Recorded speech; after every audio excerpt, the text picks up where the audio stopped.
العالمين والصلاة والسلام على أشرف الأنبياء والمرسلين أما بعد باب جواز لبس الحرير لمن به حكة كتاب رياض الصالحين يوصلو درشتم نمبر باب ده په دې باب کې صرف یو حدیث ته باب دې په باره د دې کې چې جوازواله دې په دې باب کې د ریخمو د جامو اچول د هغه چا د پاره چې پاغه باندې د خارخ مرز وي ریخم چې دا نرم دي نو د خارخ د مریض د پاره د هغه په بدن باندې خلګي او نرم لګيږي عن أنس رضي الله عنه قال أنس هنا رواية داوي رخص رسول الله صلى الله عليه وسلم للزبير وعبد الرحمن بن عوف رضي الله عنهما داوي چې رسول الله صلى الله عليه وسلم رخصت ورکو اجازت ورکو زبير دغه ته او عبد الرحمن بن عوف رضي الله عنه ته په دې دواړو باندې د خارخ بیماری و في لبس الحرير لحكة كانت بهما د دې اجازه ته وتورکو چې د ریخمو د جامو اغوستل د دې وجنه چې په دې دواړو باندې د خارخ مرزو د الله پیغمبرو ته دغه اجازه ورکو پرون دا ویل شو چې ریخم دغه شانته د حرام دي د نارینه د پاره زنانه د پاره استعمال جایز دي قدرت یو قسم رخصت ذکر شو د نارینه د پاره چې هغه کله ضرورت وي حاجت وي لابودي وي او یو د حاجت لپاره د حاجت په وخت کې دا استعمالول شي نن سبا لري د ریخمو جامو کې نرمواله پروت دی نو خارخ بیمار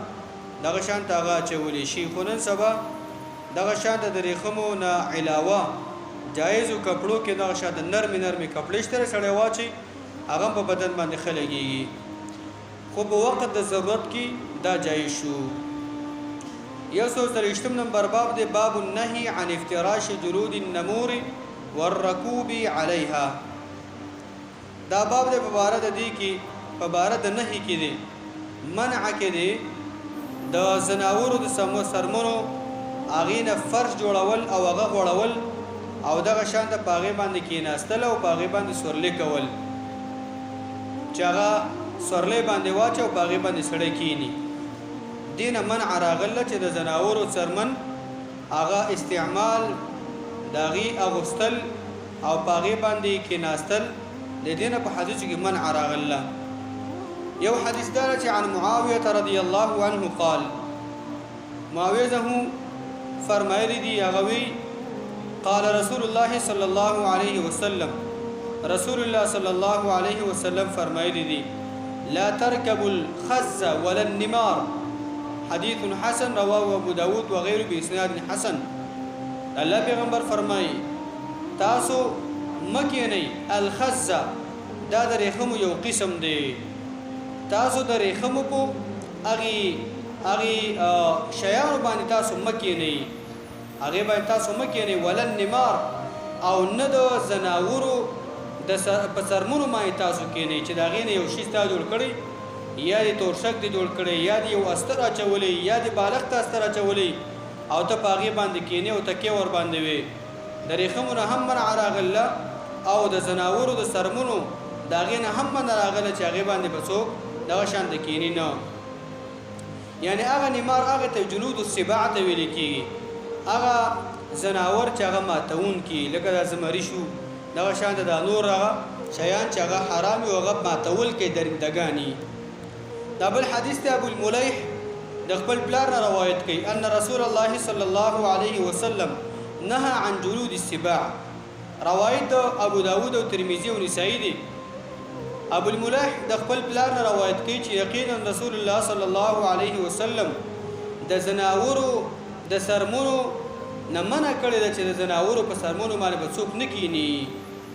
بل روایت ترمذی کې راځي نه عن جلود السباع عن تفرش دا وی چې نبی صلی الله علیه وسلم منع کړی دا د زناورو د سرمونو نه د دینه چې دا د فرق لشي په غیر خلک کینی نه د الله پیغمبر صلی الله علیه وسلم صراحتا دا منع کړی ده. مؤمن مسلمان به دغه شانته هغه به د ریخمونه، هغه به د زناورو او درندګانو د سرمن لکه زمری شو، دغه شانته د پړانګان شو وغیره نور شو. د دې نه مؤمن مسلمان دغه شانته د خپل هغه تورشک، د خپل بلستن، د خپل کمبل، د خپل بالغ لپاره به دا غیر دغه شانته استر نه جوړي چې باغې باندې به کینی او باغې باندې خوبونه کې واغې استعمال کې راولي. الله دې په دې خبرو متسامح کو توفیق راکړي.